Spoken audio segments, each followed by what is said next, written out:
Era un día de trabajo como otro cualquiera. Cascos, mezcladora, el ritmo monótono de los martillos. Pero lo que empezó como una jornada normal en varios puntos del mapa, terminó con herramientas abandonadas, camionetas arrancando a toda prisa, y equipos que no volvieron nunca más. 6 apariciones distintas. 6 momentos que hicieron que obreros, maestros y peones dejaran la obra y no quisieran mirar atrás. Esto es una recopilación de esas voces. Relatos que llegaron de Monterrey, Mariara, Arrecibo, El Marqués y Tampico. Relatos de gente que pasó la mano por el cemento y sintió, por un instante, que algo no pertenecía allí. Las obras son lugares a medio terminar, espacios abiertos a la intemperie, paredes sin cerrar, habitaciones que durante días son solo polvo y herramientas. Eso las vuelve vulnerables, dicen quienes han trabajado en ellas. Todo empieza como rutina y, de pronto, un detalle fuera de lugar trastoca la normalidad. No digo que haya pruebas irrefutables ni explicaciones definitivas. Aquí solo escuchamos lo que contaron quienes estuvieron allí. Y lo hago en orden, 6 apariciones numeradas para que no se pierda la cuenta de lo que, según los testigos, hizo que dejaran sus herramientas y huyeran. 1. Monterrey. La muñeca en el cemento. La jornada arrancó con la mezcla de siempre. Jorge, albañil de muchos años, estaba rellenando una zapata cuando la pala chocó con algo que no era piedra ni ladrillo. Al principio nadie le dio importancia. Pensé que era basura, como restos de obra, contó luego. Pero al sacar aquello del balde, la piedra tenía la forma de una mano. No era la impresión de una mano, sino una pieza a medias. Una mano, y parte de una pierna de lo que parecía una muñeca. Jorge la tomó y recuerda la textura con un gesto que aún lo hace sonreír con nerviosismo. No se sentía a plástico, parecía piel seca. Pesaba más de lo que debería, dijo. Había mechones de pelo enredados con el cemento, mechas rubias pegadas en la mezcla fresca, como si alguien hubiese arrojado cabellos al amasijo. El olor del sitio seguía a aceite y polvo, pero algunos dijeron que por debajo había un dejo metálico y algo más agudo que les quemaba la nariz, sin llegar a ser concreto.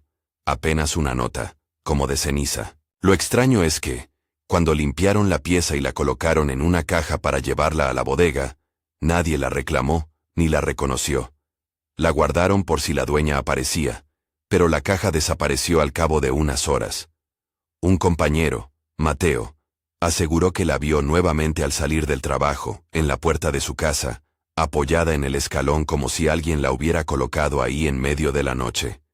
No era mi tipo de muñeca, ni recuerdo que la hubiéramos dejado en la puerta, dijo. Nadie supo explicar cómo había llegado hasta allí.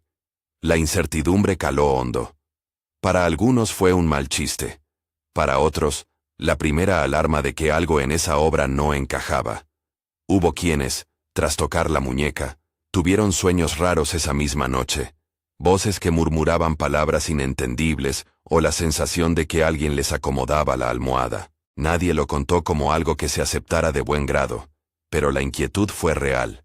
Cuando un objeto infantil aparece donde no debería, cambia la percepción del lugar. Si te interesan este tipo de relatos reales, dale like y suscríbete para seguir con los demás casos que vamos a escuchar. 2. Monterrey. Las niñas en el jardín y la muñeca que reapareció. Lo que para muchos quedó en una historia aislada con la muñeca, para otros fue apenas el principio. Al día siguiente de encontrar la pieza en el cemento, varios obreros comentaron que habían visto cosas en el jardín de la casa contigua, no siempre en la misma hora, pero con coincidencias que dejaron helados a quienes las escucharon. Un peón relató: vi a 2 niñas jugando entre los arbustos, pero no tenían nada de polvo ni se ensuciaban. Parecían fuera del tiempo. Otro testigo añadió que, entre risas, una de las figuras levantó algo que parecía un muñeco y lo dejó en el porche. El detalle que quemó a todos fue la sensación de que las niñas no pertenecían al vecindario. Nadie en esas casas tenía hijos pequeños. Se oían risas, pero eran risas que no llegaban a sonar como las de los niños de la calle. Era como un eco disfrazado. dijo uno de los obreros que prefirió mantenerse en el anonimato. La muñeca reapareció sobre el mismo escalón donde antes la habían visto, aunque esa noche el paso por la calle había sido casi nulo. Los vecinos aseguraron no haber salido. La cámara de seguridad del condominio, según comentaron, mostró una imagen borrosa en la que se adivinaba una figura pequeña pero sin rasgos definidos. Un obrero que se acercó a recogerla sintió un susurro al oído, una frase que no pudo repetir con exactitud, solo que lo dejó rígido. Como si alguien me dijera que aquello pertenecía al lugar. La tensión creció cuando la historia se mezcló con rumores locales. Antiguas casas vacías, familias que se habían mudado años atrás, y vecinos que afirmaban haber oído golpes nocturnos. La sensación general entre los trabajadores fue de intranquilidad. Si en la calle donde vas a trabajar hay presencias que no corresponden al horario ni a las personas, el lugar deja de ser neutral. Algunos decidieron no volver a aquel tramo de la obra. Otros, por la duda o la incredulidad, siguieron, pero con la boca seca y miradas sobre sus hombros. 3. Mariara. Obreros con olor a azufre y la silueta negra. En otro punto del mapa, en Mariara, el relato cambia de tono pero conserva el mismo nervio. Labores que se convierten en una obligación a medias, compañeros que no son lo que parecen, y objetos que no se explican por sí mismos. Allí contrataron refuerzos para acelerar un ala del edificio que debía quedar lista en semanas. Lo primero que notaron fue el comportamiento de un grupo de obreros que habían llegado. Movimientos mecánicos, silencios prolongados, y una manera extraña de mirar hacia detrás de las paredes. Los que trabajaron con ellos contaron que el aire alrededor de ese grupo olía distinto. Un olor a azufre, como cuando enciendes algo fuerte, pero más viejo, comenta uno de los testigos. Lo que para algunos fue fácil atribuir a solventes o productos de construcción, comenzó a ser sospechoso cuando aparecieron golpes sordo tras sordo, en la zona donde aquellos obreros habían trabajado. Era como si alguien golpeara desde dentro de la estructura, detrás del revoque, y el sonido iba y venía con periodicidad. La tensión llegó a su pico cuando, al abrir una cámara de inspección, hallaron objetos que no pertenecían a la obra. Fotografías clavadas en una tabla, pequeñas figuras y, según varios, una pequeña representación de cabeza animal tallada en madera, que algunos describieron como una cabeza de cabra. Nadie en la plantilla reconoció aquellos artículos. Se encontraron ataduras con hilos y trozos de tela con colores que no eran habituales en el material de la obra. Ante la posibilidad de que se tratara de un trabajo, tal como lo llamó alguno de los veteranos con voz baja, muchos prefirieron suspender la labor. Cuando sacamos esas fotos, el ambiente cambió. No se puede explicar con herramientas, dijo un obrero. Otros, sin querer entrar en juicios, contaron que vieron una silueta negra alejarse entre los pilares, una forma humanoide que no se comportó como una persona, se fundía con las sombras y no proyectaba el rasgo de silueta que tendría cualquier trabajador con luz detrás. La obra fue detenida, y por un tiempo, nadie quiso devolver las llaves. Quedó la pregunta en el aire, si había una intención detrás de aquello, ¿qué buscaba encontrar allí quien lo hizo? 4. Arrecibo. Luces que fallan y huella femenina en el friso. En Arrecibo, la historia se centró en una habitación concreta, la pieza de una casa que los albañiles debían rematar. Roberto, que acompañaba a su padre a la obra, y era un chico con ojos vivos, fue el primero en notar que algo no iba bien, cuando las luces comenzaron a parpadear sin razón, cuando él entraba con su linterna. El corte de electricidad se repitió varias veces en el día, justo cada vez que Roberto caminaba por el pasillo. Herramientas que estaban ordenadas en una mesa aparecían desplazadas al día siguiente. La brocha con la que habían trabajado el friso mostraba marcas que nadie supo justificar. Huellas tenues, marcadas en el yeso como si unos dedos hubieran acariciado la pared desde dentro. Veo marcas que no son mías y que no cuadran con lo que usamos, decía Roberto con preocupación. Nadie, entre los adultos, había contado en el vecindario con antecedentes de niños en aquella casa, pero luego se supo que, años atrás, en esa misma habitación, vivía una mujer mayor, cuyo nombre nadie recordó con facilidad y cuya desaparición había quedado envuelta en silencio. El testigo sugirió la posibilidad de que hubiera una presencia femenina ligada al lugar. No dijeron que fuera violenta, pero sí que su recuerdo estaba allí, incrustado en rasgos cotidianos. Una silla que cambiaba de lugar, un aroma a lavanda que aparecía en la noche, o un ligero hilo de perfume que nadie reconocía. Roberto estaba convencido de que no eran alucinaciones. Las marcas estaban calientes al tacto, como si alguien las hubiera hecho hace poco, relató. Es difícil verificar esas sensaciones, pero entre los que trabajaron durante esas jornadas, quedó la impresión de que la casa no estaba vacía del todo. La consecuencia práctica fue que la parte interior de la obra se retrasó. Los operarios preferían trabajar fuera, en la estructura principal, antes que volver a pisar aquella habitación, en las horas en que las sombras parecían más densas. La sensación de estar observados, de no ser el único que recorre un pasillo, es algo que cambia la manera de mover un martillo. Y eso fue solo el principio. 5. El Marqués. El tambor sin dueño y la risa que no era de un niño. En el Marqués, el ambiente se cargó de sonidos que ninguno pudo ubicar. Una mañana, sin más ni menos, empezó a oírse un ritmo seco a lo lejos. Un tambor que marcaba un compás lento y constante. Primero algunos pensaron que venía de un vecino, o de una práctica de música. Pero el ritmo iba tomando forma, y a medida que se aproximaba, objetos pequeños comenzaron a vibrar en mesas y repisas. Una lata que rodó. Una cuerda que se tensó sin viento. El jefe de obra, hombre que se precia de no asustarse fácil, se quedó quieto al escuchar una risa aguda detrás de la pared. Al principio nos lo tomamos a broma, que era un vecino, que alguien tocaba un tambor en la noche. Pero cuando la risita pequeña se repitió, y uno de los compañeros recibió un empujón sin que nadie estuviera cerca, la cosa dejó de ser graciosa, relató luego. No hubo golpes que dejaran marca, pero sí el brillo de sorpresa y miedo en los ojos de un trabajador que juraba haber sentido un impacto en la espalda sin que nadie lo tocara. Uno de los obreros dijo que la risa tenía un timbre infantil, pero no del todo humano. Era como si alguien imitara una risa de niño desde una habitación demasiado lejos para ser real, dijo. Con ello, vino la incomodidad.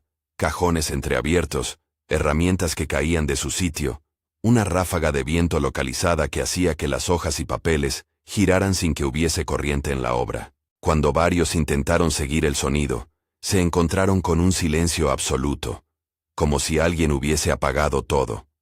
Las jornadas en el Marqués se hicieron tensas. Los que suelen tomarse las cosas con humor, dejaron de hacer bromas. Las conversaciones se volvieron cortas y los movimientos, más medidos. Hubo quien afirmó que, después de aquel día, la obra jamás volvió a tener el mismo ritmo. Se trabajaba con prisa, o se evitaba trabajar fuera del horario de luz plena. La normalidad se volvió una puesta en escena frágil, susceptible de romperse con una risa, o un tambor que no tiene dueño. 6. Tampico. El muchacho que nadie veía. Quizá la más desconcertante llegó desde Tampico, donde un veterano de obra comenzó a notar que no estaba solo cuando, según todos los demás, sí lo estaba. Tadeo, un chalán joven que llevaba poco en el oficio, describió a un muchacho que aparecía en el cordel de trabajo, que movía materiales y colaboraba en tareas pequeñas, pero que nadie más parecía percibir.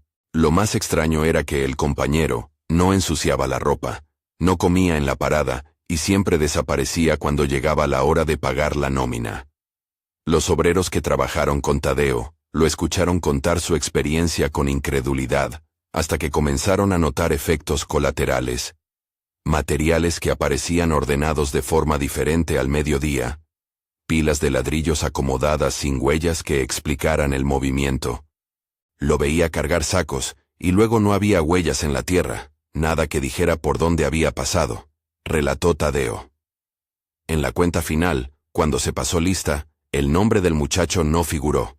No hubo contrato, no hubo deducciones, nada que demostrara que alguien más se hubiese incorporado a la jornada. Ante la imposibilidad de explicar por qué alguien era visible para una persona, y ausente para todas las demás, se produjo un malestar que fue creciendo hasta convertirse en miedo. Tadeo, que a lo largo de los días se había acostumbrado a la presencia silente de aquel chico, comenzó a presentar noches de insomnio y recuerdos confusos. La empresa, por su parte, revisó asistencia y cámaras y no encontró pruebas de que alguien nuevo hubiera estado presente. La figura se convirtió en un problema de percepción. ¿Era una alucinación colectiva en ciernes o una presencia que escogía a quién mostrarse? Reagrupando pistas. Conectadas o aisladas. Si miramos los relatos uno junto al otro, aparecen hilos que se repiten, objetos infantiles en lugares de trabajo, risas que no pertenecen a nadie, olores punzantes que algunos identifican como azufre, movimientos que no dejan huellas. En Monterrey, una muñeca y cabellos mezclados con cemento. En Mariara, fotos clavadas y algo que se asemeja a una cabeza tallada. En Arrecibo, huellas en un friso y una habitación que recuerda a una mujer ausente. En El Marqués, un tambor sin dueño y una risa que paraliza. En Tampico, un compañero que solo ve uno de los obreros. No tenemos respuestas cerradas. Los investigadores de oficio, si es que los hubo, no dejaron un dictamen público que conectara todo con una sola causa. Lo que queda son testimonios, voces que cuentan con más o menos detalles, y objetos que algunos reclamaron y otros no. La obra, como espacio liminal, permite que lo cotidiano se vuelva extraño. Un niño que no figura en la nómina, una muñeca que reaparece, una figura negra que desaparece entre los pilares. Pero algo más sucedió entre estas historias que conviene apuntar. En al menos 2 de los casos, surgió la sospecha de un trabajo dejado a propósito. Ataduras, fotos clavadas, objetos reunidos en un sitio. No afirmo que se trate de brujería concluyente. Lo que sí están, son pruebas de prácticas que algunos llamaron trabajo, y que para los obreros tuvieron efectos tangibles. La obra se detuvo, la gente se fue, y la incertidumbre se instaló. En la siguiente noche después de los primeros sucesos, varios de los implicados recibieron visitas inesperadas, llamadas de números desconocidos, mensajes que no tenían remitente claro, y en al menos un caso, una pequeña caja encontrada en la puerta con un objeto envuelto en tela que nadie quiso abrir. Los vecinos comenzaron a mirarse con recelo. Las conversaciones se llenaron de hipótesis inconclusas. ¿Era vandalismo? ¿Una broma macabra? ¿Algo que escapaba a la lógica? Sea lo que fuera, no dejó a los obreros igual. Muchos cambiaron de ruta para ir al trabajo. Otros pidieron trabajo en distintas cuadrillas o abandonaron la construcción por completo. La sensación común fue la de haber sido expulsados, no por una orden formal, sino por la presión de lo inexplicable. Las herramientas se llevaron en silencio, y las máquinas quedaron muertas por días, como si el sitio guardara el aliento. No todos coinciden en los detalles. Las voces difieren en matices, y cada testigo aporta un color propio. Jorge habló de la pesadez de la muñeca, Mateo de la reaparición en la puerta, el obrero de Mariara del olor que se clavó en la nariz, Roberto de las huellas en el yeso, el equipo de El Marqués del tambor y la risa, Tadeo del compañero que nadie más veía.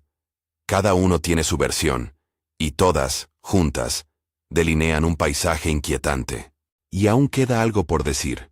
No todas las piezas encajan ahora. Hay silencios en las historias. Cámaras que fallaron en el momento clave. Vecinos que rehúsan hablar, y piezas que se extrajeron y desaparecieron sin trazas claras. Quien mira de afuera podría pensar que son anécdotas aisladas. Quien vivió una noche en esas obras, sabe que la conciencia cambia si sientes que no estás solo en un lugar donde nadie debería estar. La noche cae sobre las estructuras a medio terminar, y el viento arrastra polvo que se pega en los rostros. Las herramientas guardadas en el cobertizo esperan la mano que no volverá por un tiempo. En alguna bolsa, dentro de una furgoneta, alguien colocó una muñeca envuelta en trapos. En otro lote, unas fotos quedaron clavadas en una tabla hasta que alguien las arrancó con dedos temblorosos. No hay un cierre oficial, no hay un único culpable. Solo una sucesión de momentos que, para muchos, fueron suficientes para echar a correr. Si has oído algo parecido, ¿O has trabajado en sitios donde lo cotidiano se volvió raro? Cuéntalo abajo. Suscríbete si quieres que sigamos desgranando estas historias, y veamos qué más se asoma cuando las luces se apagan, y la obra queda en silencio. Lo siguiente no fue un cierre. Fue una serie de pequeñas fracturas que sumadas, terminaron por abrir más preguntas que respuestas. Tras las primeras noches de silencio, y las primeras jornadas sin volver al lugar, cosas mínimas siguieron moviéndose en el borde de esas historias. Llamadas sin remitente, vecinos que cerraban las cortinas, objetos encontrados donde nadie los había dejado. No hubo un informe final que las conectara, pero sí consecuencias palpables en cada uno de los que las vivieron. Monterrey quedó con una muñeca envuelta en trapos, que nadie quiso custodiar por mucho tiempo. Algunos camioneros la bajaban del cajón de la furgoneta con la intención de tirarla, otros proponían quemarla, y al final, la dejaron dentro de una caja en el fondo de una bodega hasta que el dueño de la empresa decidió que lo más prudente era deshacerse de la caja sin abrirla. Los que habían tocado la muñeca seguirían recordando la textura, la pesadez, el mechón de pelo que se había quedado pegado al cemento. Jorge, cuando lo volvieron a ver a las semanas, se frotaba los dedos como si quisiese borrar de la memoria el tacto. Cuando la saqué pensé que era plástico, pero no lo era. Me quedé con un olor raro en la nariz varios días, dijo. Fue suficiente para que cambiara la ruta al trabajo durante un tiempo, y para que en la cuadrilla nadie volviera a tomar la pala con la misma tranquilidad. Y la muñeca no fue la única cosa que reapareció. Las risas en el porche, la cámara de seguridad con una imagen que no mostraba rasgos, el vecino que aseguraba no haber visto a nadie. Todo eso agudizó la sensación de que la calle misma había cambiado de dueño por un par de jornadas.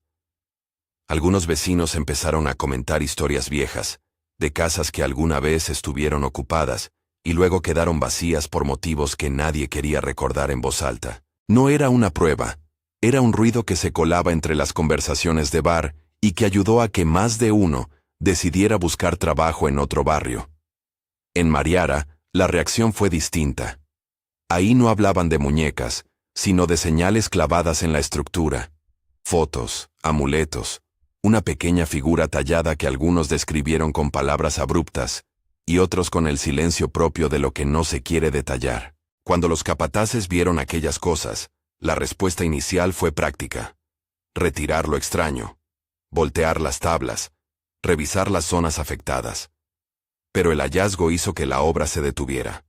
Una obra parada es una cuenta que no se cierra, una nómina que pesa, y una reputación en riesgo. Hubo quienes propusieron denunciarlo a la policía. Otros prefirieron no hacerlo, no tanto por miedo legal, como por la imposibilidad de explicar qué habían encontrado. Un veterano comentó en voz baja: «No es común que alguien clave fotos en una estructura nueva. Eso no es cosa de albañilería, eso es otra cosa». La palabra «otra» quedó colgando, y sin pruebas científicas ni peritajes públicos, terminó valiendo por sí sola. La maquinaria se quedó quieta durante días mientras algunos vecinos miraban desde sus portales. Más tarde, corrió la versión de que alguien había regresado por la noche a llevarse algunos de los objetos.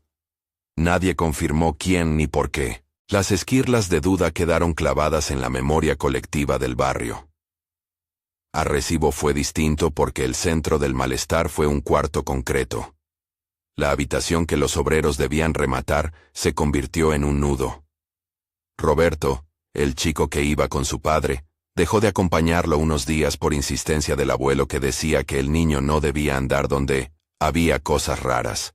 Roberto, sin embargo, seguía convencido de que había huellas en el friso. No estaban frías, parecía como si las hubieran hecho hace nada, contaba. Con el tiempo, su padre empezó a recibir comentarios de gente que iba a ver la casa y que explicaba que la pieza olía a lavanda en ciertos momentos, como si alguien hubiera pasado por allí hace poco. La familia que vivía en la vivienda no quiso ahondar demasiado en los orígenes del rumor. Hablar de la mujer que antes ocupó la habitación fue romper algo que muchos preferían mantener sellado. Al final, el trabajo se reprogramó para horas en que el sol fuera alto y nadie se quedara a apagar las luces. Esa precaución práctica fue, para muchos, la mejor manera de convivir con la duda, trabajar con la certeza física y evitar lo que puede suceder cuando la oscuridad comienza a imantar los miedos. En el Marqués, el tambor siguió resonando en las conversaciones mucho después de que la maquinaria se detuviera. No era un sonido fácil de explicar. Un compás lento, constante, que algunos escuchaban al mediodía como si proviniera de muy lejos, y otros solo percibían cuando estaban a solas en la noche. El jefe de obra, que no había permitido perder el ritmo por algo tan intangible, terminó por aceptar que algo había cambiado. Las bromas desaparecieron, la confianza en la tarea se resintió. Uno de los obreros comentó que, tras aquella jornada, nadie volvió a hacer ciertas chanzas que antes formaban parte del trabajo diario. La risa infantil, decía otro compañero, no sonaba a juego, era una cosa que dejaba un frío donde antes había calor. Ese frío se coló en las cafeteras de la cuadrilla, en las conversaciones sobre recetas y en la manera de mirar las herramientas, con menos soltura, con manos que medían cada movimiento. Durante semanas, la cuadrilla se organizó para salir en grupos al mediodía, para no quedarse a solas en el entorno de la obra. No era una explicación técnica, era una decisión humana para mitigar la sensación de vulnerabilidad. Cuando el trabajo volvió a su curso, lo hizo con un ritmo más tenso, como si todos supieran que la normalidad podía romperse sin aviso. Tampico dejó una de las incertidumbres más personales. Tadeo, el joven que contó que veía a alguien que los demás no veían, comenzó a dormitar en los descansos y a mirar la nada con más frecuencia. La empresa checó las cámaras, revisó asientos y balances, y no encontró señal de ninguna persona extra. En la cuadrilla se juntaron miradas. Algunos defendieron a Tadeo, otros empezaron a sospechar que la tensión y el cansancio podían jugarle una mala pasada. Él, por su parte, juraba que aquel muchacho existía, y que ayudaba sin pedir nada a cambio, que movía materiales, se deslizaba entre las filas de ladrillos y nunca manchaba la ropa. Lo que ocurrió después fue, en apariencia, administrativamente sencillo. Tras días de quejas, la compañía ofreció a Tadeo un cambio de turno, o, si lo prefería, la baja. Él escogió la baja. No por creer que su visión fuera falsa, sino porque no soportaba más la sensación de ser observado por algo que para los demás no existía. Si nadie lo veía, mejor apartarme, dijo. Fue una salida que a algunos les pareció lógica, y a otros una capitulación frente a lo inexplicable. En cualquier caso, aquel puesto no quedó igual. Los que quedaron trazaron nuevas rutas y nuevas maneras de trabajar para no sentirse tan expuestos. Hubo, además, una reacción en varios de los barrios, llamados a personas que se dedican a prácticas que algunos describen como sanación o deshacer trabajos. Esa figura, una mujer que hace limpiezas, indefinido por nombre y origen según los relatos, apareció en varias historias como una mano que quería devolver la calma. En algunos casos los obreros decidieron que era mejor probar. No es que los relatos digan que la sanadora resolviera todo. Quienes la contrataron cuentan cosas como que la energía cambió, o que, al menos ya no se sentía la misma presión en el aire. Es importante señalar que ninguno de esos cambios fue medible ni definitivo. Hubo obras donde tras la visita se percibió alivio, y otras donde, semanas después, volvieron a aparecer indicios que reavivaron el miedo. No es prudente ni responsable detallar procedimientos ni técnicas. Basta con decir que hubo una intención por mitigar lo que se vivía, y que, en algunos casos, la acción tuvo un efecto psicológico positivo. Para las cuadrillas agotadas, cualquier gesto que permitiera dormir un poco mejor o volver a una rutina de trabajo sin sobresaltos, valió más que una explicación coherente. Mientras tanto, ciertos símbolos volvieron a aparecer en conversaciones. Mechones de pelo en el cemento, huellas en yeso que se describían como femeninas, risas que no pertenecían a niños vivos del vecindario, una cabeza tallada, fotografías clavadas en una tabla.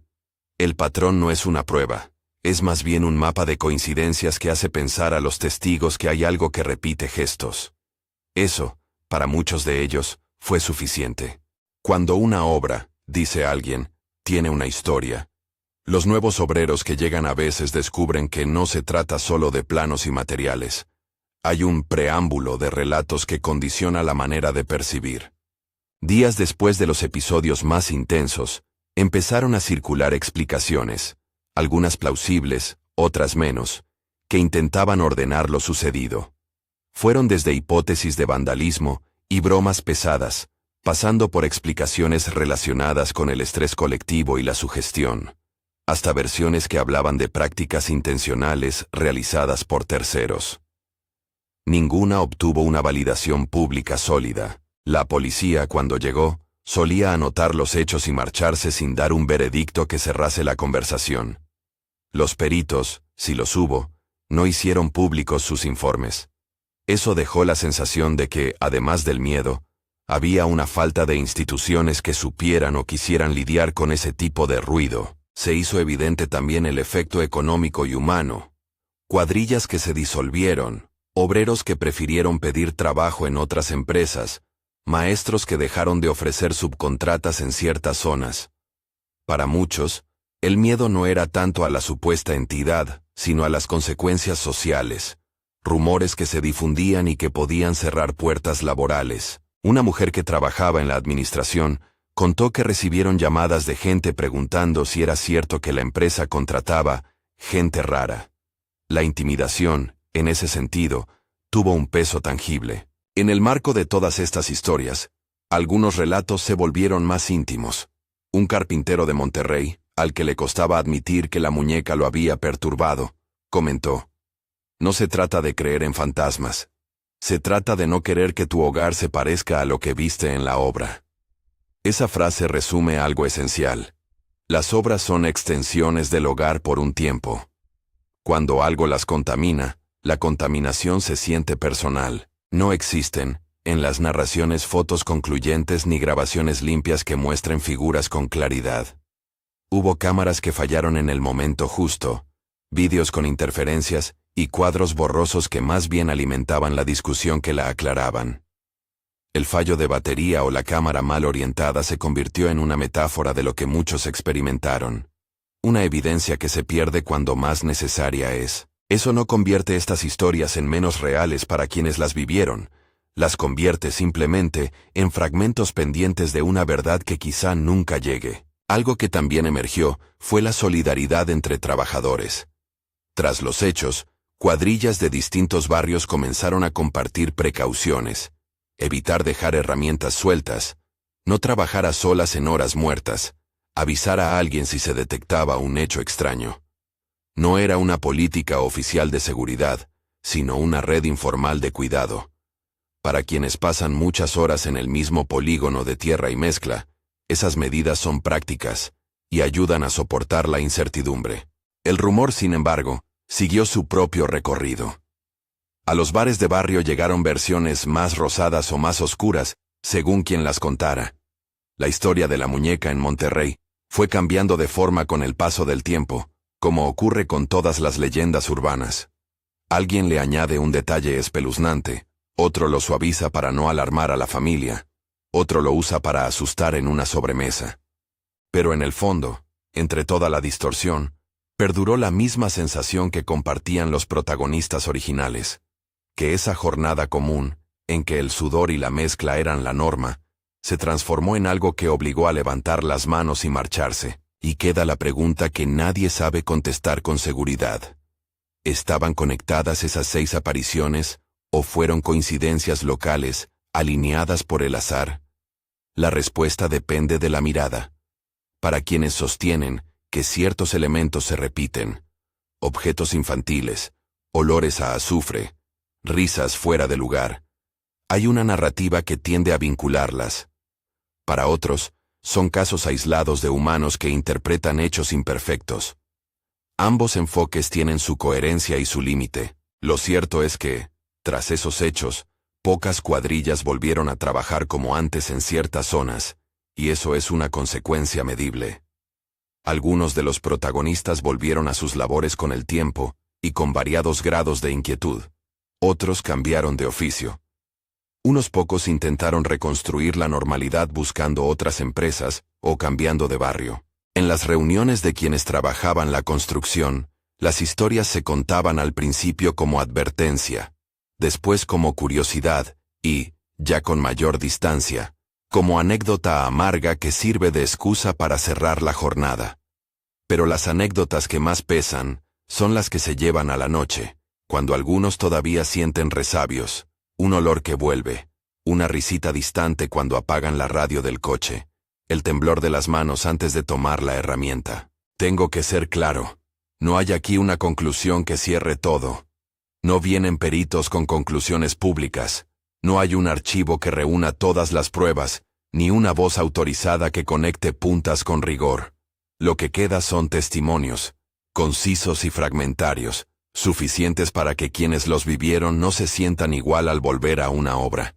Y eso, en sí mismo, es una marca. Cuando una jornada de trabajo te obliga a replantear rutas, a mirar 2 veces un porche, o a evitar una calle donde antes pasabas sin pensar, es porque algo en ese lugar se alteró. Si extraigo una moraleja de estas 6 historias, es quizá la más sencilla. La vulnerabilidad humana ante lo inesperado. No es una moraleja mística, es práctica.